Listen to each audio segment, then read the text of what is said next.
শেষ বেলা, আর যেহেতু ঈদের আমেজ অলরেডি শেষ হয়ে গিয়েছে, মনটা ভীষণ খারাপ। 30টা রোজা রেখেছি।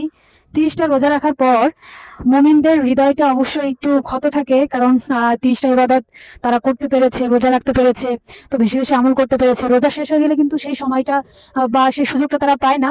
তবে সেই সুযোগটা সারা বছর ধরে রাখাই হচ্ছে মুমিনের কাজ। আমি আসছি এই যে জায়গায়, খুব ভালো লাগতেছে। এদিকে আসো, আমি একটু দেখাই।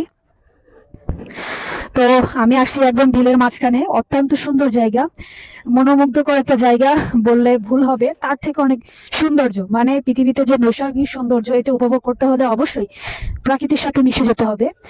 আমি এবার একটু ধানের সাথে একটু মিশে যেতে চাই।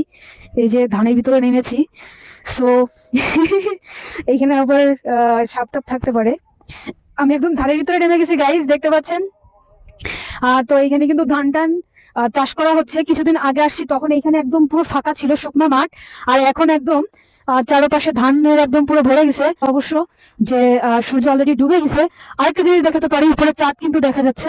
ক্যামেরাটা যদি একটু ঘোরায় আপনাদেরকে দেখাতে পারবো চাঁদ। হ্যাঁ, চাঁদটা কিন্তু দেখা যাচ্ছে, আপনারা দেখতে পাচ্ছেন কিনা জানি না ফোনে। অবশ্যই দেখতে পাচ্ছেন।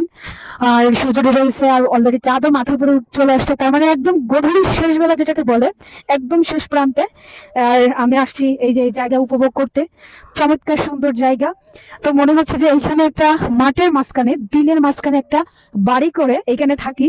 এখানে পরিবেশটা আসলে অসাধারণ, হটও বলতে পারেন, আবার খুব সুন্দরও বলতে পারেন। আমি সবকিছু মিলিয়ে জায়গাটা অনেক চমৎকার। আমি আর সামনে চাঁদ দেখা যাচ্ছে। তো আচ্ছা আম্মু, তোমাকে এখানে যদি একটা বাড়ি গিফট দেওয়া হয়, তুমি কি সেই বাড়িতে থাকতে রাজি? হ্যাঁ, ইনশাল্লাহ। ইনশাআল্লাহ। সে কেন, সে মানে পৃথিবীতে যে কোনো মানুষকে, ছোট বড় আপনি যাকেই দিবেন, এত সুন্দর একটা জায়গা, অবশ্যই মানুষ নিতে রাজি হবে, অবশ্যই থাকতে মানুষ রাজি হবে।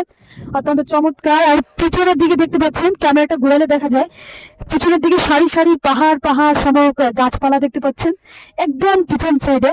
তো এটি কিন্তু বিশাল বড় একটা এরিয়া জুড়ে মাঠ। আর এত সুন্দর জায়গার মাঝখানেও জায়গাটা কিন্তু ভীষণ পরিমাণে হন্টেড। অর্থাৎ এখানে কিন্তু জিন ভিতরে অনেক উপদ্রব আছে, আমি শুনতে পেয়েছি লোকে মুখে। তো যেহেতু আম্মু এখানে থাকে পাশেই, তার কাছে আমি অনেক ঘটনা শুনেছি। আচ্ছা আম্মু, তুমি যে আমাকে যে ঘটনাটা বলেছো, এটা কি সত্য? হ্যাঁ, এটা বাস্তবে এখানে আছে। আচ্ছা ঠিক আছে, আম্মু তাদের নাম নিচ্ছে না, জাস্ট বলতেছে যে আছে। আমি আম্মুর কাছ থেকে অনেক ঘটনা শুনেছি। তো জায়গাটা অসাধারণ যে পরিমাণে সুন্দর, আর সেই পরিমাণের কিন্তু হন্টেড বা ভয়ের। তো গাইস, আজকে আমি আপনাদেরকে এই ব্লগে শুধুমাত্র পৃথিবীতে যে নৈসর্গিক সৌন্দর্য এবং এত যে গধূলির বেলা শেষ প্রান্তে দাঁড়িয়ে আমি আপনাদেরকে এই সৌন্দর্যটা উপভোগ করার জন্যই আজকের এই ব্লগটি দিচ্ছি।